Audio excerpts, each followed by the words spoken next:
এই যে আমরা এখন চলে আসছি মেহেরপুর কেশবপুর যশোর জেলার মাজার শরীফের ঠিক প্রবেশ পথেই আমি দাঁড়ানো। মাজার শরীফটা পীর মেহেরউদ্দিন রহমতুল্লাহ আলাইহির মাজার শরীফ। এটা স্থানটা হচ্ছে মেহেরপুর কেশবপুর যশোর। তো আমরা এটার একেবারে প্রবেশ মুখে দাঁড়িয়ে আছি। তো প্রবেশ মুখের ঠিক পাশে আমি একটা বিষয় আপনাদেরকে দেখাবো। তার আগে একটু বলে নেই, এখানে যে গাছগুলা দেখতেছেন এই গাছগুলার একটা বিশেষত্ব আছে। এই গাছগুলা একটা গাছের সঙ্গে আরেকটা গাছ কিভাবে জড়িয়ে আছে, আসলে এটা সৃষ্টিকর্তার একটা অন্যরকম সৃষ্টি বলা যায়, যে একটা গাছের সঙ্গে আরেকটা গাছ কিভাবে জড়িয়ে আছে। তো এখানে গাছ থেকে আবার বিভিন্ন ধরনের প্রাণীর অবয়ব তৈরি হয়ে আছে, যেটা আমি আপনাদেরকে এখনই দেখাবো। এই যে আপনারা এখানে একটা দেখতে পাচ্ছেন, এটা একটা গাছের শিকড়। এই শিকড়টা কোথা থেকে আসছে? এই যে এই গাছটার শিকড় এখান থেকে এই যে আসলো, এখানে এসে এই শিকড়টার থেকে এখানে এমন একটা অবয়ব তৈরি হয়েছে যে এখানে মনে হচ্ছে এটা একটা কুমিরের মতো দেখা যাচ্ছে ঠিক এটাকে। তো এরকম আরও দৃশ্য এখানে দেখার মতো আছে। গাছগুলা আপনাদেরকে একটু দেখাবো। এখানে আমরা এখন প্রবেশ মুখ দিয়ে প্রবেশ করলাম। এপাশে বসার জন্য একটা ব্যবস্থা আছে। এই যে আমার সঙ্গী আরও দুইজন আমার বন্ধু এবং বড় ভাই, আমরা একসাথে এখানে আসছি। এই জায়গাটা আসলে খুবই সুন্দর, খুব নিরিবিলি। এখানে এই যে পীর মেহেরউদ্দিন রহমতুল্লাহ আলাইহির মাজার শরীফের ঠিক মেন দরজাটার সামনে আমি দাঁড়ানো। এপাশে একটি কবরস্থান দেখা যাচ্ছে, আর সেই সাথে এখানে এই যে আমি এখন প্রবেশ মুখ দিয়ে প্রবেশ করতেছি। অবশ্যই এখানে আপনারা জুতা খুলে প্রবেশ করবেন, এখানকার নিয়ম আছে এটাই। তো আমরা এখন ভেতরের সাইডটাতে প্রবেশ করেছি। ভেতরের অংশটা আমি আপনাদেরকে একটু দেখানোর চেষ্টা করতেছি। ভেতরে ঢুকেই আসলে একটা গাছ আছে এবং সেই গাছের গোড়াতে একটা বেদি তৈরি করা আছে। এখানে অনেকে এসে যখন এখানে অনুষ্ঠান হয় তখন এই অনুষ্ঠানটা উপভোগ করে এখানে বসে। এই যে ঘরটা দেখতেছেন, এই ঘরটার মধ্যেই মূলত সেই মাজারটা। আমি আপনাদেরকে একটু দেখানোর চেষ্টা করি। যদিও এখানে খুব বেশি সিকিউরিটির ব্যবস্থা তেমন নেই, দরজাটা সবসময় খোলাই থাকে, উন্মুক্ত স্থান, যে যার মতো এসে ঘুরতে থাকে। তো আমরা এটা একটু আপনাদেরকে ভেতরের অংশটা, এই যে ভেতরের মাজার শরীফটা দেখা গেল। তো এবার আমরা আপনাদেরকে দেখাবো এপাশে আসলে কি আছে। এপাশে কিছুই নাই, এপাশে একটা গলিপথ। এই গলিপথ দিয়ে এই মাজার শরীফটা, যে ঘরটার মধ্যে মাজারটা আছে, আমরা ঠিক তার চারপাশ দিয়ে রাউন্ড আকারে এই যে ঘুরে দেখাচ্ছি। এখানে ভেতরে বিশেষ কোনো কিছু আসলে নাই, শুধুমাত্র মাজারটাই। আর এর বাহিরে আমার কাছে সবচেয়ে যে জিনিসটা বেশি আকর্ষণীয় লাগে সেটা হলো এর বাহিরের গাছগুলা। তো আমরা এই যে বের হয়ে যাচ্ছি এখন মাজারের ভেতর থেকে। মাজারের যে ঘরটা, সেই ঘরের ভেতর থেকে বের হয়ে আসলাম। এখানে এবারে আপনাদেরকে আমি আর একটু এই বাগানটা ঘুরে ঘুরে দেখাবো, যে আসলে বাগানটার মধ্যে কি আছে। এখানে আরো একটা কবর আছে দেখা যাচ্ছে। আর এই পাশে এই গাছগুলা দেখেন, আপনি এই গাছের আসলে ঠিক কিনারা পাবেন না, যেমনটা নদীর কুল কিনারা পাওয়া যায় না, ঠিক এরকম যে এই গাছ আসলে কোন গাছটা হচ্ছে মূল গাছ সেটা বের করাটা এখানে অসম্ভব একটা বিষয়। আমরা খুব ছোটবেলায় যখন একবার এসেছিলাম, তখন এই পাশটাতে মাজারের ঠিক এই পেছন সাইডটাতে একটা কুয়া ছিল, যে কুয়ার মধ্যে আমি একবার নামছিলামও। তো এইখানে এই পাশে এই যে একটা গাছ দেখেন, সত্যি আসলে এগুলা একটু বিচিত্র ধরনের একটা বিষয়। এই এলাকার মানুষ এই গাছগুলাকে আসলে যত্ন করেই রাখে বলা যায়।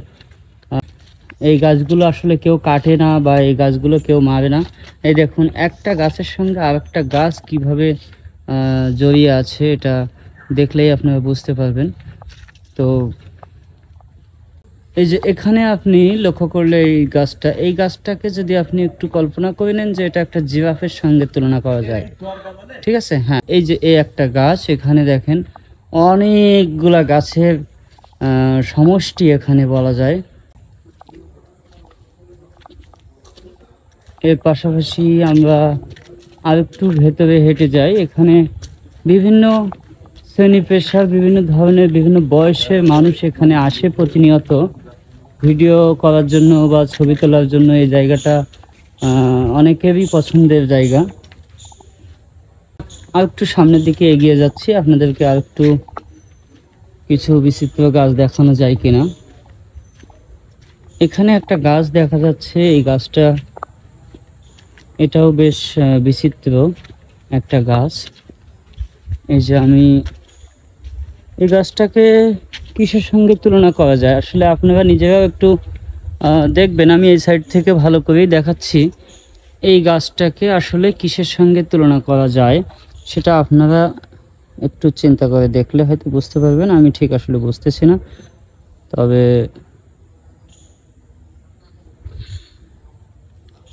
এর পাশাপাশি এপাশেও আরেকটা গাছ আছে, যেটা ওই পাশে বড় গাছ থেকে একটা ডাল ঠিক চলে আসলো। ওই যে বড় গাছ থেকে একটা ডাল চলে আসছে, সেই ডালটা এই পাশে এই গাছের সঙ্গে এসে অ্যাড হয়েছে। আসলে এখানে বোঝা মুশকিল যে এখানে গাছটার মূলটা কোথায়। এছাড়া আরও কিছু বিষয় আমি আপনাদেরকে যদি বলি, এখানে অনেক প্রেমিক প্রেমিকারা আসে।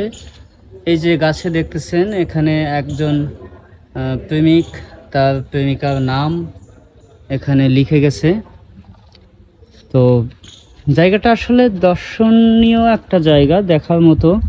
এপাশে আমাদেরকে জানানো হচ্ছে যে এপাশে কবরস্থান আছে, এদিকে আসলে যাওয়াটা ঠিক হবে না।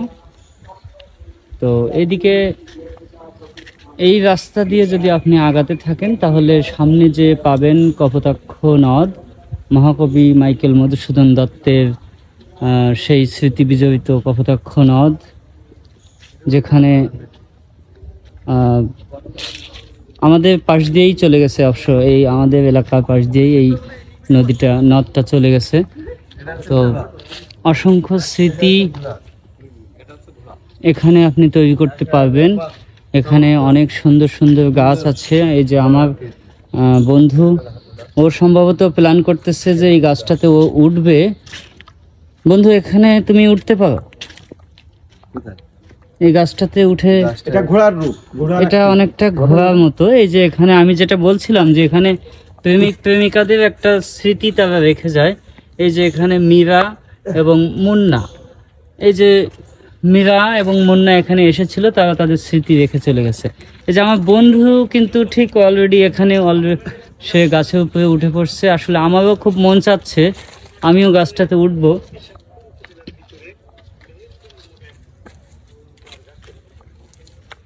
গাছটা আসলেই অনেকটা ঘোড়ার সঙ্গে যদি আপনি তুলনা করতে চান করতে পারেন। হ্যাঁ, অ্যাজ লাইক হর্স, রাইট। ওই গাছটা থেকে আসছে এটা। এই যে দেখুন, এটা মূল। ওই যে গাছটা যদি আমরা মূল ধরি, সাপোজ কথা, এই গাছটাকে যদি মূল ধরি তাহলে ওই গাছ থেকে একটা ডাল বা একটা লগ এখানে এসে পৌঁছাইছে, এইটার সঙ্গে অ্যাড হয়েছে। এটার সঙ্গে অ্যাড হয়ে এখানে আবার সেটার থেকে আরও অসংখ্য শিকড় সহ গাছের তৈরি হয়েছে। এই ক্ষেত্রে বোঝা মুশকিল যে আসলে কোন গাছটা এখানে মূল গাছ। মূল গাছের যে চিহ্নটা, সেটা আপনি এখানে আসলে মিল করতে পারবেন না। আমি আপনাদেরকে আর একটু দেখানোর চেষ্টা করি যে প্রত্যেকটা গাছ একটার সঙ্গে আরেকটা কিভাবে জড়িত।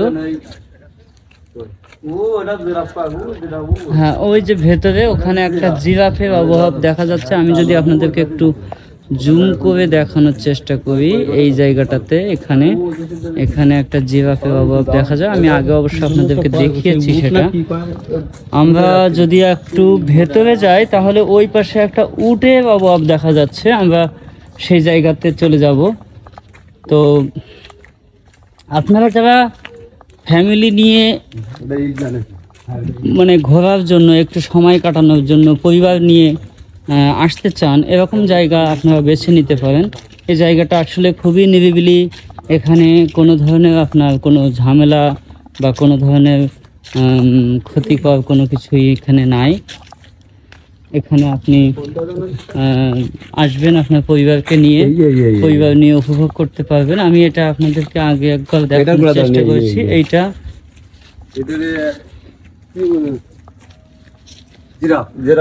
এটা অনেকটা জিরাফের সঙ্গে তুলনা করা যায় এই গাছটাকে। এই যে জিরাফের গলা এবং সামনের পা আর এই পেছনের পাটা এই গাছের সঙ্গেই যুক্ত হয়ে গেছে। এটা আপনার কল্পনা শক্তি ব্যবহার করা লাগবে। আপনি যাই করুন, কল্পনা শক্তি যা প্রখর সে আসলে গাছের ভেতরে অনেক কিছু খুঁজে পায়। আমি এক সময় বাজারে যে আদা কিনতে, যে আদার মধ্যে অনেক ধরনের প্রাণীর যে কি বলা যায় দৈহিক গঠন, সেটা আমি খুঁজে পেতাম। আমরা এবার আপনাদেরকে দেখানোর চেষ্টা করব একটা উটের অভাব। এই যে এটা অনেকটা একটা উটের মতো। আমি আপনাদেরকে আরো একটু কাছে থেকে দেখাই যে আসলে এখানে একটা উটের দুইটা পা থাকে, সেই দুইটা পা এখানে দেখা যাচ্ছে। আমার বন্ধু অবশ্য স্পটে থেকেই দেখানোর চেষ্টা করতেছে। এখানে অভাবটা একেবারে সেম, একটা উটের মতো দুইটা পা। এই যে সামনের দুইটা পা একটু একসঙ্গে হয়ে রয়েছে। এটা আপনার কল্পনা শক্তি ব্যবহার করতে পারলে আপনি বুঝতে পারবেন। এখানে দেখেন এই যে আরেকটা গাছের সঙ্গে এটা কিন্তু জড়িয়ে আছে, ঠিক আছে? এইভাবে একটার সাথে আরেকটা এখানে জড়ানো।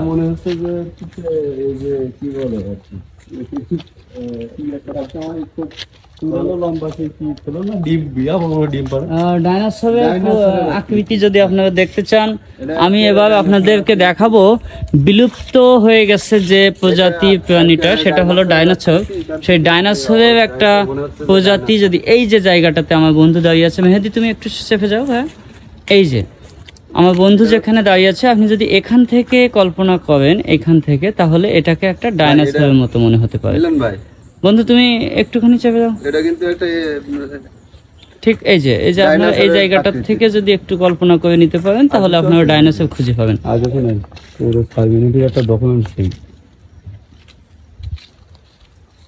এই যে এখানে এপাশে অবশ্য পরবর্তীতে লাগানো হয়েছে বেশ কিছু অন্যান্য গাছ আছে, তবে এই গাছগুলার ইতিহাস আমরা কেউই জানতে পারিনি। আমি আপনাদেরকে এই গাছে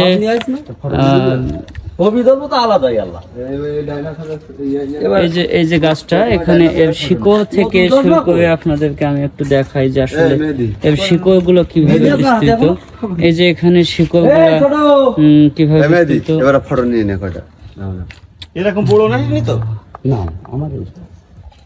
তো আমরা এখানে দেখানোর চেষ্টা করলাম। এখানে অবশ্য বিভিন্ন ধরনের পাখিও বসবাস করে, যেহেতু অনেক বড় একটা বাগান দেখতে পাচ্ছেন, এখানে অনেক ধরনের পাখি বসবাস করে। তো একটু আগে আপনাদেরকে আমি একটা পাখি দেখালাম, বা দেখতে পেয়েছেন হয়তো আপনারা, ঠিক আমি নিজেও বুঝতে পারিনি পাখিটা কি পাখি। কিছু কিছু ডাল এখানে অবশ্য মারা যাচ্ছে, এই যে ডালটা এটা শুকিয়ে গেছে, এটা থেকে আবার নতুন নতুন ডাল বের হচ্ছে এই ডালটা থেকেই। তো এই গাছটা দেখলে আপনি হয়তো ভাববেন যে এইটাই মনে হয় মূল গাছ। এখানে এরকম আরো অনেক বড় বড় গাছের গোড়া আছে, যেগুলো মাটি থেকে শিকড় চারিদিকে ছড়াই দিয়ে আছে। তো যাই হোক, আপনারা পরিবার নিয়ে ঘুরতে চাইলে, প্রিয়জনকে নিয়ে ঘুরতে চাইলে এই জায়গাটায় আপনারা আসতে পারেন। এই জায়গাটা আসলে ঘোরার জন্য খুবই সুন্দর জায়গা। তো সবাইকে ধন্যবাদ। চেষ্টা করলাম একটা ব্যতিক্রম জায়গা দেখানোর জন্য।